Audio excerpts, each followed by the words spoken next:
কারণে মানে কোনো একটা নিজের স্বার্থের কারণে যাতে এই টুর্নামেন্টের কোনো ক্ষতি না হয়। আমি চাই সর্বক্ষণিক আমরা খেলাধুলার মানুষ, আমরা খেলার সাথে থাকি। আমাদের চেষ্টাটা হচ্ছে মাঠে খেলাধুলা হোক, ছেলেপেলে খেলাধুলা হোক, নেশা থেকে জড়িত থাকুক, তারা সবসময় খেলাধুলায় থাকুক। এই খেলার পেছনত অনেকগুলা লোক যাদের অক্লান্ত পরিশ্রম, তাদের খুব কাজ, যেমন ধারাভাষ্যকার দিচ্ছে আমার ভাই আশিক, তারপর রেফারি করতেছে যে ভাইয়েরা, তাদেরও অক্লান্ত পরিশ্রম।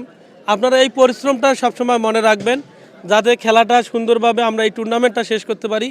আমরা যেমন খুব তাড়াতাড়ি এই টুর্নামেন্টটা শুরু করেছি এবং শেষও করব তাড়াতাড়ি, কারণ আমাদের পাশে একটা বিল্ডিং হয়তোবা হবে, এই মাঠে হয়তোবা অনেক জিনিসপাতি রাখবে, যার কারণে আমরা খুব তাড়াতাড়ি এই খেলাটা শুরু করতেছি, হয়তোবা খুব তাড়াতাড়ি শেষ করব। আপনারা সবাই এই খেলাটার দৃষ্টি রাখবেন এবং কোনো ধরনের যদি ভুল ত্রুটি হয় আমাদেরকে বলবেন, আমরা যারা কমিটির মধ্যে যারা আছে তাদেরকে নিয়ে সমাধান করার চেষ্টা করব।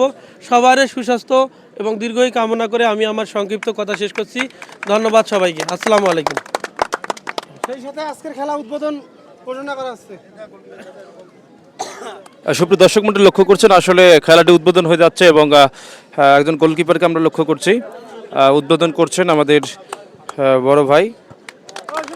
চমৎকার চমৎকার দর্শক, কিন্তু আজকে প্রচুর দর্শক এসে গেছে এবং খেলা উপভোগ করছেন তারা।